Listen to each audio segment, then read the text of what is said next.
I have never seen someone look so genuinely insulted by the existence of a queue. But let me tell you, there's a first time for everything. Imagine this. You're standing in line, the air is thick with the scent of fresh, flaky pastry and melting cheese. You're starving, you're tired, and you're just minutes away from having to clock back into a job that's already draining the life out of you. Then, suddenly, someone decides that their time is worth significantly more than yours, simply because they wear a uniform that they think grants them a get out of line free card. What would you do if a complete stranger tried to push you aside, curse you out in the middle of a crowded street, and demand you sacrifice your only break of the day just so they could get back to their desk 5 minutes faster? And would you be able to stay as calm as I tried to be?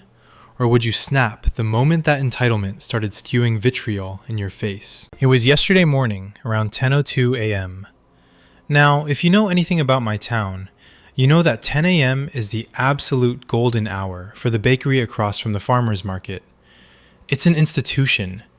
People travel from other neighborhoods just for their burek, that warm, golden, crispy perfection filled with meat or cheese that literally melts in your mouth. I make it a point to head over there just before the clock strikes 10, because once the rush hits, the line snakes out the door and halfway down the block. But yesterday, things didn't go to plan. A quick meeting at work ran over, a phone call dragged on, and by the time I stepped out into the crisp morning air, I knew I had already lost the battle. The sidewalk was bustling. The farmer's market across the street was already in full swing, a symphony of shouting vendors, clinking crates, and the general chaotic hum of a city waking up. I crossed the street, weaving through the morning commuters, and sure enough, there it was, the line. It was 6 people deep already, and more were filing in behind me. I let out a soft sigh, resigning myself to the wait. I stood there, shifting my weight, checking my watch, and chatting silently with the other regulars in line.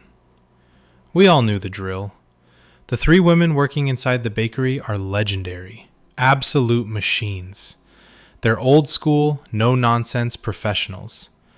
They move with this rhythmic, choreographed efficiency that keeps the line moving even when it's backed up to the curb. There's a comfort in that routine. You wait your turn, you order, you pay, you get your delicious breakfast, and you head back to work feeling a little more human. It's a social contract, really. Everyone respects the line because everyone is hungry and everyone has somewhere to be. It's a system built on mutual respect. Or so I thought. I was standing there, mentally deciding between a spinach pastry and the classic cheese burek, when I felt a sharp nudge at my elbow. I turned, expecting maybe someone trying to get past to the sidewalk, but instead, I was met with a woman. She was small, not fragile, just compact, with a look on her face that could only be described as weaponized impatience. She didn't wait for me to acknowledge her. She didn't offer a polite excuse or a "pardon me." She just started trying to shove past me, her eyes locked on the front of the line, her demeanor screaming that she had a very important destination, and I was nothing more than a minor, inconvenient hurdle in her path. I didn't move.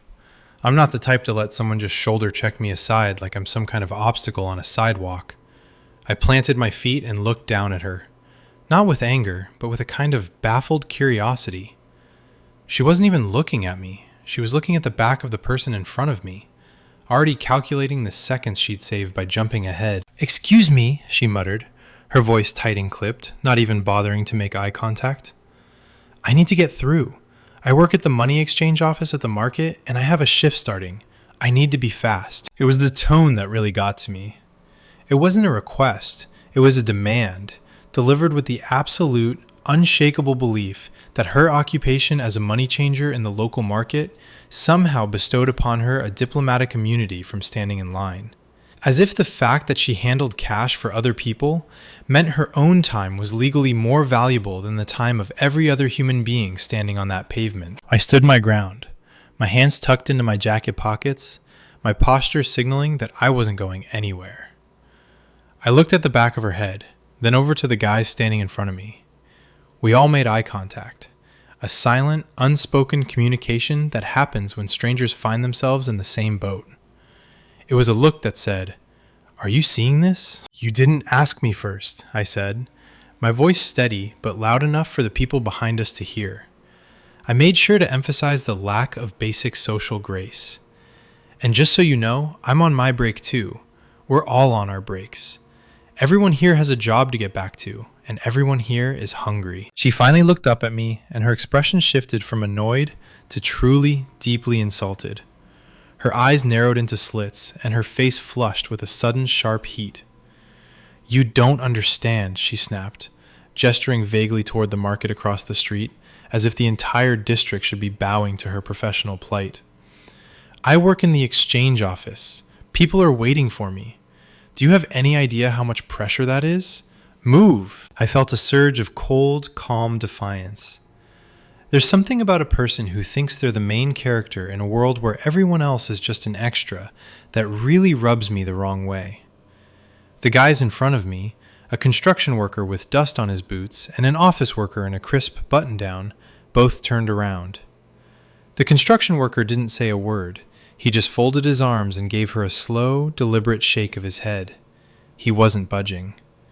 The office worker behind him gave a sharp, succinct, "Get in the back of the line, lady.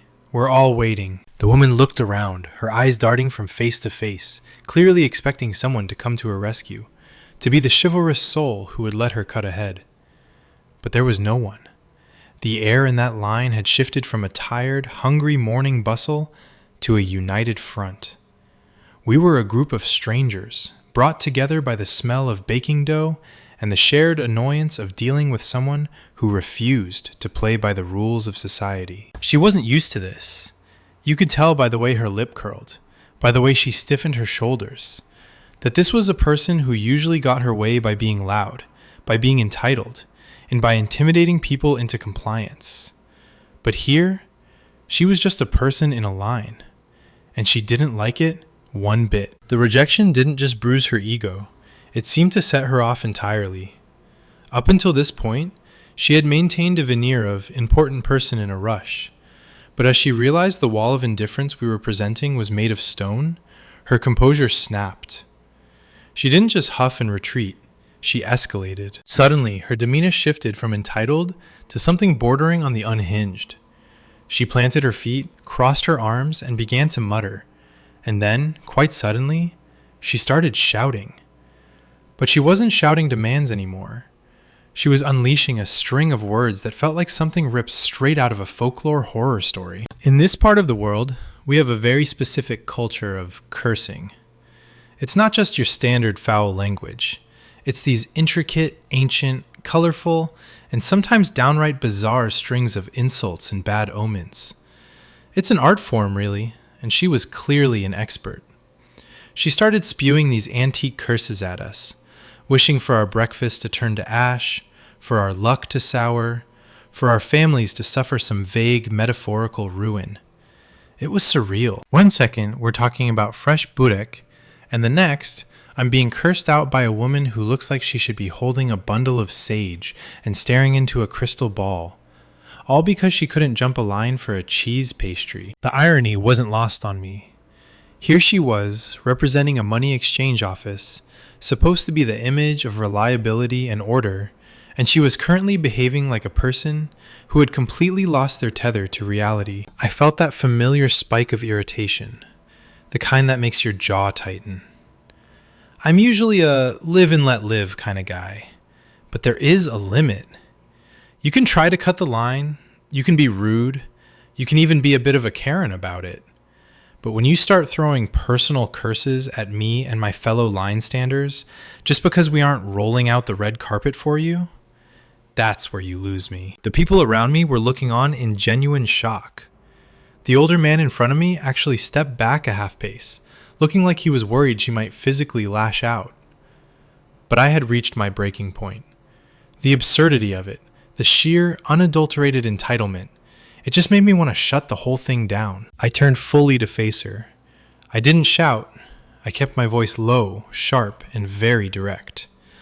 "Look, lady," I started, and the sheer disappointment in my voice seemed to catch her off guard. "Fuck off. Just seriously, fuck off. We aren't budging. You're a real piece of work, do you know that? The whole world doesn't revolve around your shift at the money exchange. Get to the back of the line or leave." The silence that followed was heavy. It was the kind of silence that happens right before a thunderstorm hits. She stared at me, her eyes wide, her mouth agape, as if she had just been slapped across the face. For a fleeting second, I wondered if she'd go even further, if she'd try to start a physical altercation right there on the sidewalk, right in front of the bakery. But she saw the faces of the others. She looked at the construction worker, the office worker, the college student behind me. She saw that she was completely, utterly outnumbered. There was no support for her.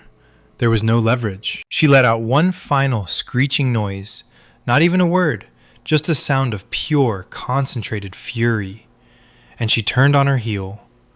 She stomped away toward the market, still mumbling those ancient, ridiculous curses under her breath, her small frame practically vibrating with the effort of trying to maintain some shred of dignity while being absolutely humiliated. As she stormed off, the tension didn't just dissipate, it transformed.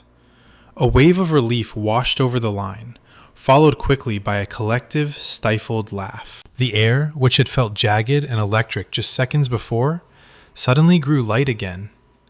It's funny how quickly a group of strangers can bond when they're given a common enemy. The construction worker in front of me let out a breath he'd been holding and gave me a sharp nod. The kind of silent acknowledgement you'd give a teammate who just made a game-saving play. "Some people," he muttered, shaking his head with a smirk. "The world is just a backdrop for their drama, isn't it?" I laughed, a bit of the lingering adrenaline leaving my system. It felt good to have stood my ground. You see, in a city like this, there's a lot of pressure to just be polite, to nod, to step aside, to let the important people have their way because it's easier than causing a scene. But there's a fine line between being polite and being a doormat. And when you're standing in line for breakfast on a Tuesday morning, trying to reclaim a tiny piece of your day, you shouldn't have to sacrifice your dignity just because someone else lacks basic social skills. When it was finally my turn, I stepped up to the counter. The 3 women working there, the old school crew, were already looking at me with knowing smiles. They had seen the whole thing, or at least heard the tail end of the commotion. One of them, a woman with a flour-dusted apron and eyes that had seen everything this neighborhood had to offer, handed me my order with a wink. "You handled that well," she said, her voice gravelly and warm. She's been coming in here for a week now, trying that same routine. Always with the, "I'm late," or "I'm important," or "I work at the exchange office."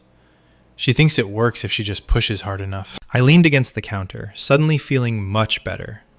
She really thought she was going to talk us into moving, didn't she? "Oh, she thinks a lot of things," the woman behind the counter replied, packing my budek with professional care.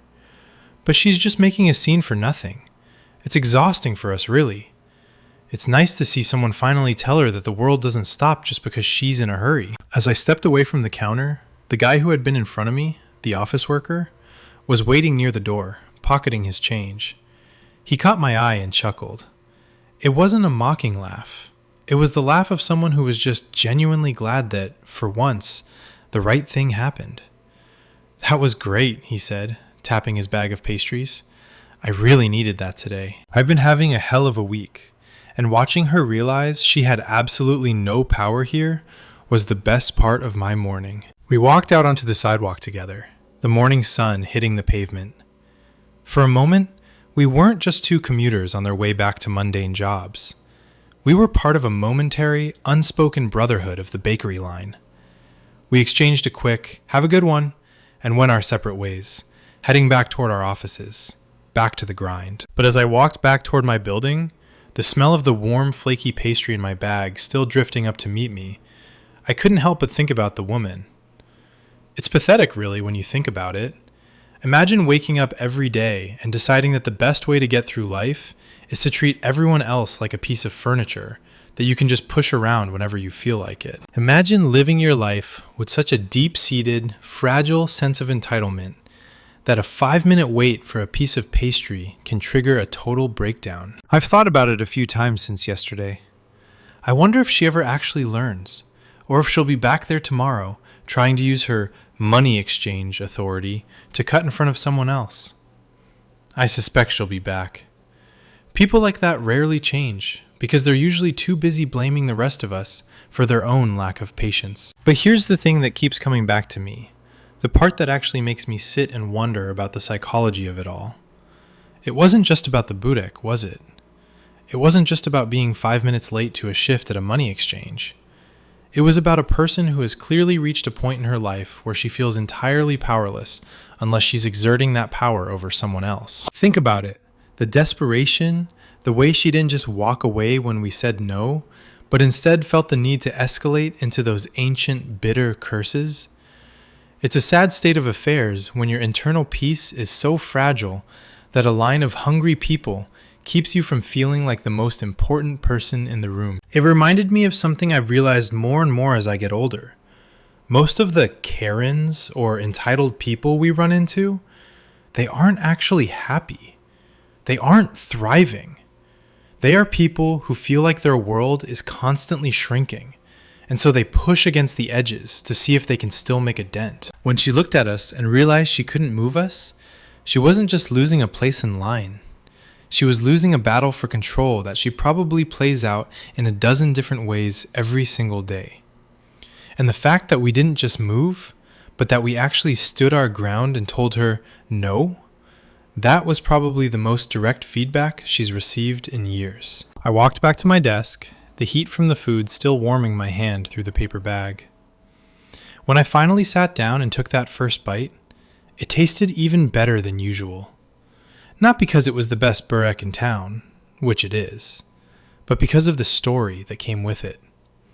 It was a small victory in a world that often feels like it's becoming increasingly defined by people who think they're more important than the person standing next to them. I know. It sounds silly to get this invested in a 10-minute interaction at a bakery, but these are the moments that define our daily lives, right? It's not the big, movie-style climaxes that usually shape our character. It's the way we handle the small, irritating, mundane injustices. Do you let the person cut in line because you're too tired to fight? Do you stay quiet when someone is being rude to the staff? Or do you stand up, not just for yourself, but for the other people around you who are feeling the exact same frustration? I realized that by standing up to her, I wasn't just protecting my 5 minutes of break time.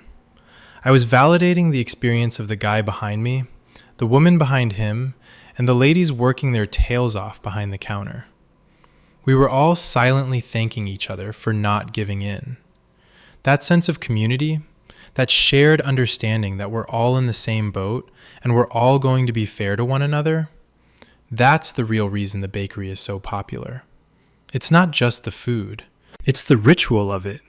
It's the shared, unspoken promise that here at least, everyone is equal. And honestly, that's the takeaway for me.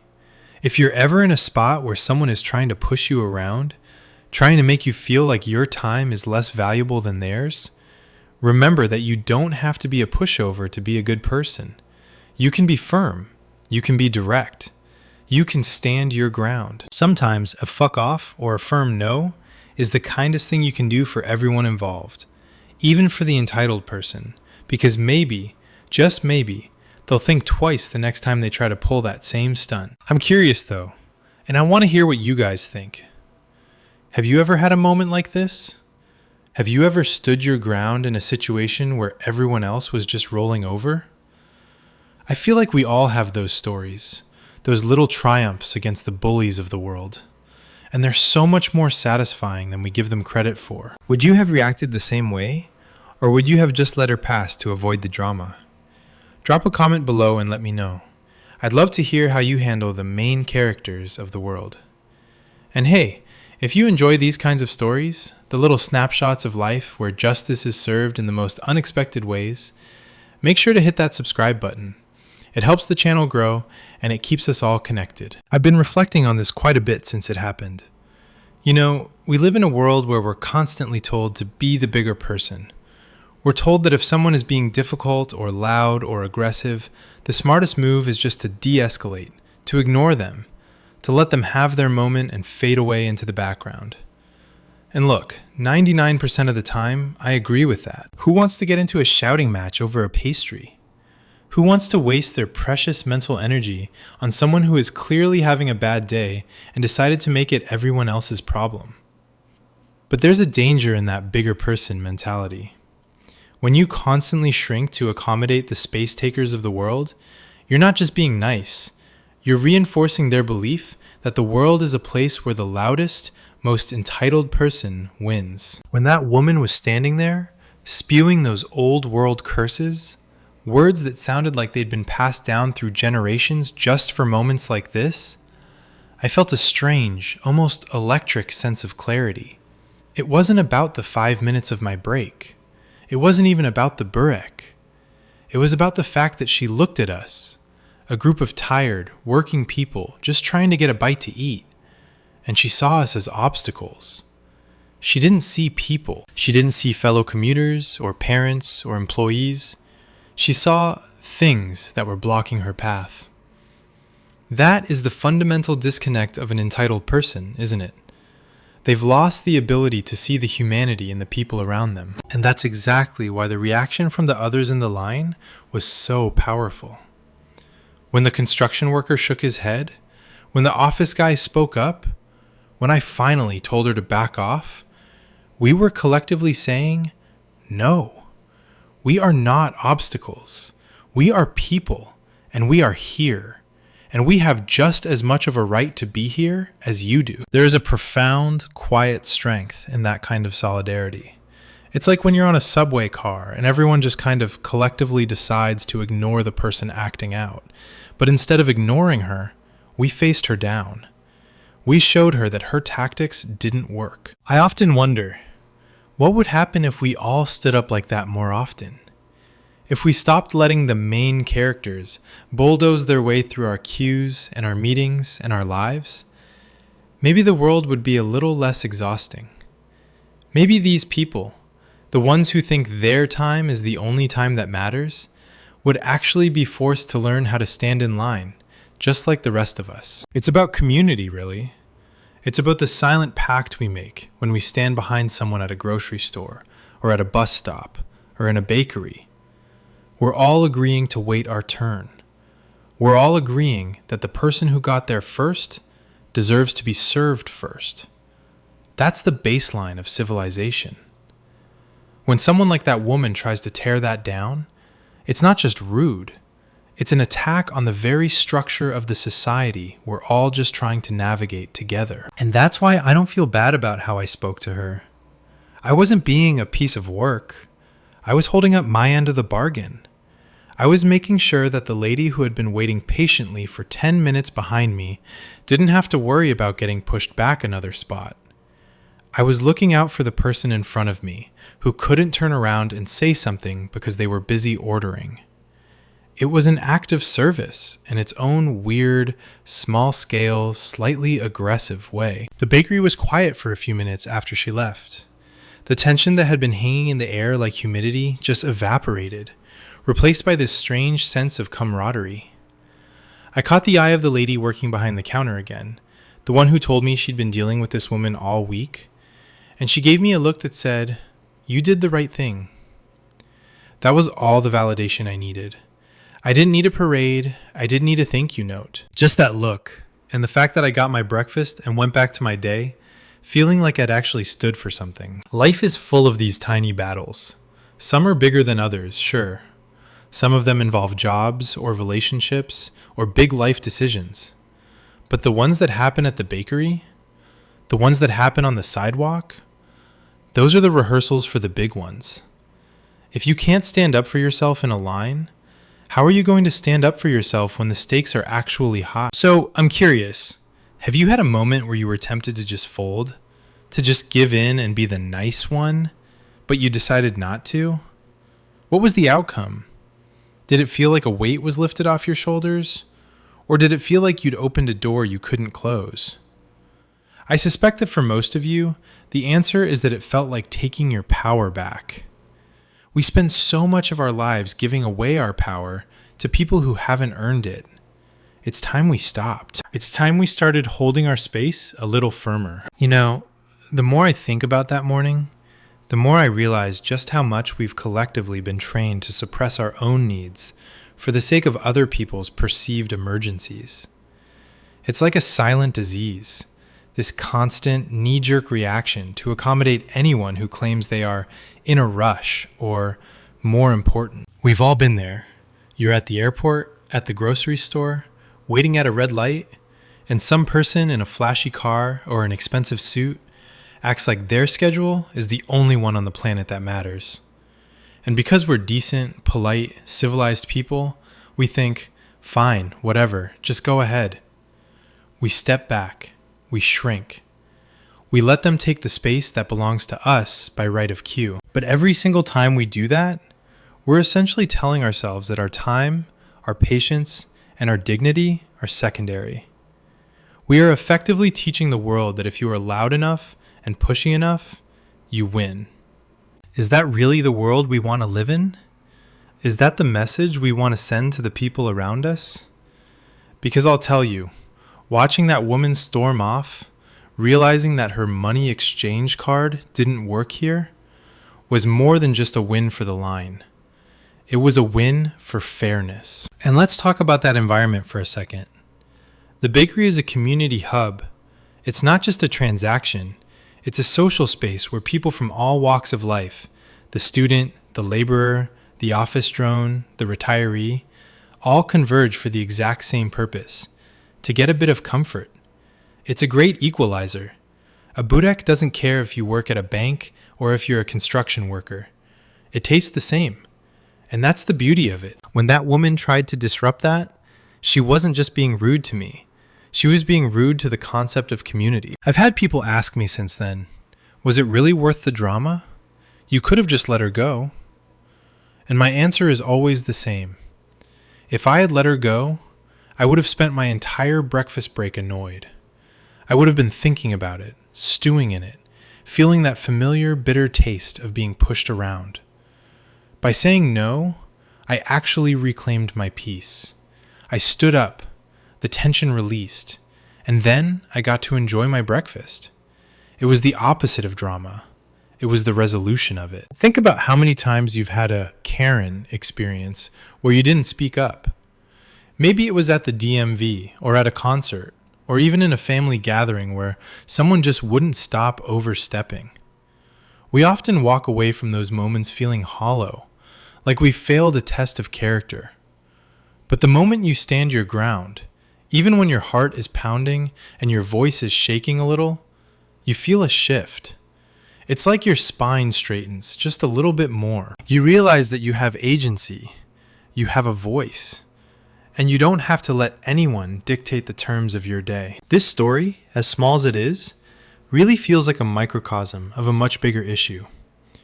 We're living in a time where people are increasingly disconnected, where it's getting harder and harder to see ourselves in the people standing next to us in line. But we are all in this together. We are all waiting for the same things. A little bit of kindness, a little bit of respect, a little bit of food to get us through the day. And when we protect that, when we stand up for the guy behind us who's too shy to speak up, or for the ladies behind the counter who shouldn't have to deal with abuse, we're doing more than just waiting in line.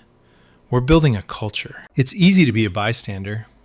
It's easy to look at your phone, look at the ground, and pretend you don't see what's happening. But it's so much more rewarding to be a participant in your own life. When you engage, when you set a boundary, when you demand that people treat you and everyone else with a baseline of decency, you become a force for good. You become the person who makes the world just a tiny bit more tolerable for everyone else. I wonder, if we all took that approach, if we all decided that we weren't going to let the entitled people of the world have their way just once, how fast would that behavior start to disappear? If every time someone tried to cut in line, they were met with a firm, united, "No, get in the back," do you think they'd keep trying it? Probably not. Entitlement is a parasite. It only grows where it's allowed to feed. By refusing to feed it, we're helping to starve it out of existence. It's like that moment where the guy in front of me turned back and smiled. That wasn't just a smile. That was an acknowledgement of a shared victory. It was a silent conversation that said, "We did this. We kept the line, and we kept our dignity. And that feeling stayed with me all day. It turned a routine morning break into a highlight. It made me feel more connected to my neighborhood and to the strangers I share it with. So I want you to keep this in mind the next time you're standing in a line, or sitting in traffic, or waiting for a meeting to start. If someone tries to take your spot or treat you like you're invisible, remember the bakery. Remember that you have the power to say no. You don't have to be a jerk about it. You don't have to be aggressive. You just have to be firm. You have to be the person who holds the line. Because if we don't do it, who will? You know, it's funny. I spent a lot of time since that morning just sitting with the memory of it. It's not a big life-altering event. Nobody was saved from a burning building, nobody won the lottery, and no major political change was enacted. It was just a queue for a bakery. But it feels important because it's a microcosm of the little battles we fight every single day. We spend so much of our time trying to be the bigger person, as if that's some sort of moral imperative that demands we roll over whenever someone else is acting like a child. But I'm beginning to think that the real moral imperative is to hold the line, literally and figuratively. When we allow people to trample over us, when we let them dictate the terms of our existence just because they're loud or pushy, we're failing ourselves, and we're failing the people standing right next to us. That woman, that little whirlwind of entitlement from the money exchange, she probably walked away that day still convinced she was right. She probably went to her office, complained to her coworkers about how rude and impossible everyone at the bakery was, and felt entirely justified in her own self-importance. And maybe she'll keep doing it for another week or another year. But for those of us in the line, we got a taste of what it feels like to have a collective backbone. It's intoxicating in a way. When you stand up for yourself and you realize that actually the sky didn't fall, and the person didn't physically attack you, and the people around you actually have your back, it changes your relationship with the world. You stop walking around like you're waiting for someone to push you. You start walking around like you own the space you're in. And that, to me, is the real takeaway. It's about the shift in perspective. Instead of being a passive recipient of whatever nonsense life throws your way, you become an active participant in your own environment. You stop being a spectator. You start being the person who sets the tone. Imagine if every person in that bakery had decided to just stay silent. Imagine if we'd all just let her go ahead, letting her misery and her entitlement win the day. The energy in that place would have curdled. The staff would have been even more stressed. The people in line would have felt cheated, and we would have all gone back to our work feeling a little bit smaller than we were before. By saying no, we kept the energy clean. We kept the space fair. I think about the older man who was in front of me.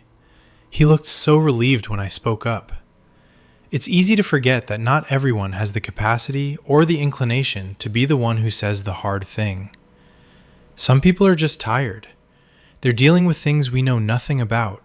Sickness, grief, financial stress, burnout. And the last thing they want is a confrontation with a stranger in a bakery. By being the one who stood up, I wasn't just doing it for me. I was doing it for him. And for the others who just wanted to get their coffee and burek without the stress of someone else's drama. It was a small act of public service. And that's where the real beauty lies. We often think of community as this big, nebulous concept. Charity, volunteering, big gestures. But it's not.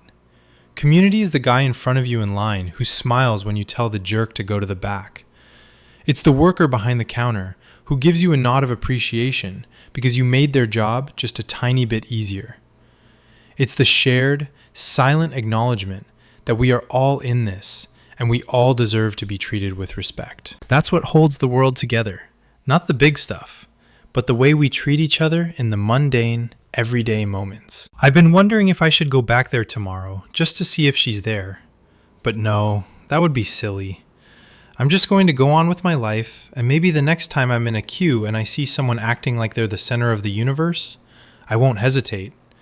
I'll know that I don't have to be mean. I don't have to be a piece of work. I just have to be firm. I just have to be the person who reminds them that they are, in fact, just one person among many. I hope you guys take something from this too. Whatever it is, the courage to set a boundary, the understanding that you don't have to be a doormat, or just the comfort of knowing that other people are out there fighting the exact same little battles. If this story resonated with you, if it reminded you of a moment where you finally said enough is enough, I'd love to hear it. Leave a comment. Tell me your story. Let's make this a place where we share those little victories. And if you're new here, hit that subscribe button. I've got plenty more stories about the funny, the frustrating, and the absolutely absurd parts of human nature, and I'd love to have you along for the ride. This experience, as small as it was, reminded me that we're never really alone in how we feel about these things. We all crave fairness. We all want to feel like the rules matter. And as long as there are people like us who are willing to stand up, even when it's just for a 10-minute break at a local bakery, then I think there's hope for the rest of us. I'm looking forward to reading your thoughts. Do you think I was too harsh? Or was I exactly as firm as I needed to be? I think we both know the answer, but I want to hear your perspective. Keep holding your space, guys. Don't let the main characters take over your world. You're just as important as they are, and your time is just as valuable. Thanks for listening. I appreciate you hanging on through every part of this journey. We've covered everything, from the tension in that line, the absurdity of the entitlement, the ancient curses, and the sweet, sweet victory of standing our ground. It's been a blast unpacking all of that with you. That moment at the bakery was just a small slice of life, but it reminded me of something crucial. We don't have to be perfect, and we don't have to be saints, but we do have to be people who value our own time and respect the people around us. If you've enjoyed this deep dive into the messy, funny, and occasionally frustrating human experience, I'd love to have you back for the next one.